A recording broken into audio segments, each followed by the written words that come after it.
সিরাজগঞ্জের তাড়াশ উপজেলার খালের কচুরিপানার ভেতর থেকে মিলন মিয়া ৩১ নামে এক সিএনজি চালকের মরদেহ উদ্ধার করেছে পুলিশ। শুক্রবার সকালে উপজেলার তাড়াশ রানীরহাট আঞ্চলিক সড়কের বেরখালী এলাকায় রাস্তার পাশে একটি খাল থেকে মরদেহটি উদ্ধার করা হয়।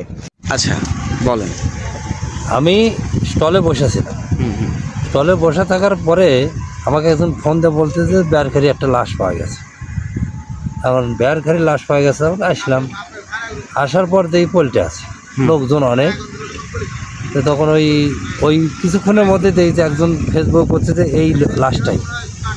তখন ওই গেঞ্জির সাথে মিলে আমি ওই নাম্বারে ফোন দিই। ফোন দেওয়ার পর ওরা বলে যে 2/8/26 তারিখ হারাই গেছে, 2 তারিখে। তারপর শনাক্ত করে আসার পরে তারা লাশ শনাক্ত করলো। থানা পুলিশ লাশ নিয়ে। নিহত মিলন মিয়া গাইবান্ধা জেলার সাঘাটা উপজেলার জুমারবাড়ি জাঙ্গালিয়া গ্রামের মৃত সলেমান আলীর ছেলে। তবে প্রায় ২০ বছর ধরে তিনি বগুড়া শহরের জামিলনগর এলাকায় ভাড়া বাসায় বসবাস করতেন। পরিবারে তার ১২ বছরের এক ছেলে ও ৭ বছরের এক মেয়ে রয়েছে। পুলিশ ও স্থানীয় সূত্রে জানা যায়, শুক্রবার সকালে কয়েকজন কৃষক জমিতে কাজ করতে গিয়ে খালের কচুরিপানার মধ্যে একটি মরদেহ ভাসতে দেখে পুলিশকে খবর দেন। পরে তাড়াশ থানা পুলিশ ঘটনাস্থলে গিয়ে মরদেহ উদ্ধার করে। সামাজিক যোগাযোগ মাধ্যমে ফেসবুকে মরদেহ উদ্ধারের খবর ছড়িয়ে পড়লে নিহতের স্বজনরা ঘটনাস্থলে এসে মিলন মিয়ার মরদেহ শনাক্ত করেন।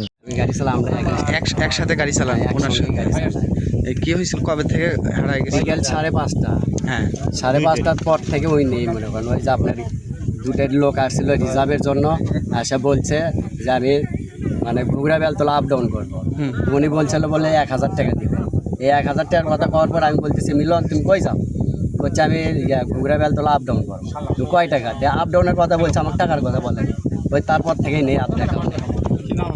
আমার নাম এ সময় দেখা যায় তার পরনে একটি টি শার্ট ও ফুল প্যান্ট ছিল।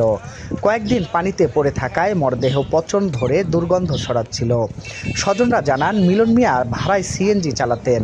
গত রবিবার 2 আগস্ট তিনি বগুড়া সদরের চারমাথা এলাকা থেকে 2 জন যাত্রী নিয়ে সিরাজগঞ্জের রায়গঞ্জ উপজেলার ঘুরকা বেলতলা এলাকায় যাওয়ার উদ্দেশ্যে রওনা দেন। এরপর থেকেই তিনি নিখোঁজ ছিলেন। দীর্ঘ 5 দিন পর শুক্রবার সকালে তার মরদেহ উদ্ধার হয়।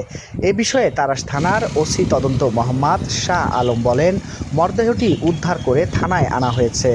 নিহতের পরিবারের সদস্যরা এসে মরদেহ শনাক্ত করেন। ময়নাতদন্তের জন্য মরদেহ Sirajganj Shaheed M Monsur Ali medical college হাসপাতাল মর্গে পাঠানো হবে। ময়নাতদন্তের প্রতিবেদন পাওয়ার পর মৃত্যুর প্রকৃত কারণ জানা যাবে। ঘটনার বিষয়ে তদন্ত চলছে।